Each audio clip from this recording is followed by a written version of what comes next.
भेटीबाबतच्या चंद्रशेखर बावनकुळेंच्या वक्तव्यावर सुरेश धसांचा आक्षेप. मुंडेंना 20 ते 25 मिनिटंच भेटलो, मात्र बावनकुळेंनी 4.5 तास म्हटल्यामुळे माझ्याबद्दल संभ्रम निर्माण झाला. सुरेश धसांचा आक्षेप. बावनकुळेंच्या घरी कोणती डील झाली? वापरा आणि सौदा करा या भाजपच्या परंपरेला सुरेश धस जागले. धस मुंडे भेटीवर संजय राऊतांचं ट्विट.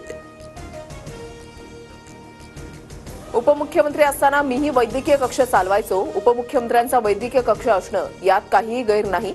एकनाथ शिंदेंनी निर्माण केलेल्या उपमुख्यमंत्री वैद्यकीय कक्षावर मुख्यमंत्री फडणवीसांचं स्पष्टीकरण.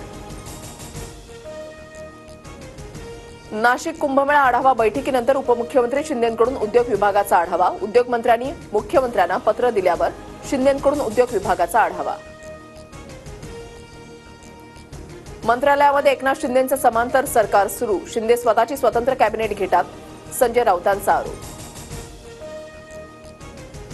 छत्रपती संभाजी महाराजांबद्दल बोलताना कमाल खान बरळला.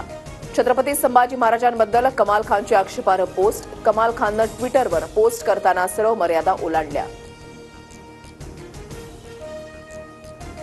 छत्रपती संभाजी महाराजांबद्दलची आक्षेपार्ह माहिती हटवा. फडणवीसांच्या निर्देशानंतर महाराष्ट्र सायबर सेलची विकिपीडियाला नोटीस. विकिपीडियाचा आधार घेत कमाल खाननं ट्विट केल्याची माहिती. बदलापूरमध्ये छत्रपती शिवरायांच्या अश्वारूढ पुतळ्याचं अनावरण.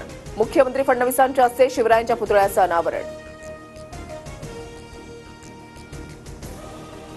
संदीप नाईक पुन्हा भाजपमध्ये घरवापसी करणार. विधानसभा निवडणुकीपूर्वी संदीप नाईकांनी पवार गटामध्ये प्रवेश केला होता.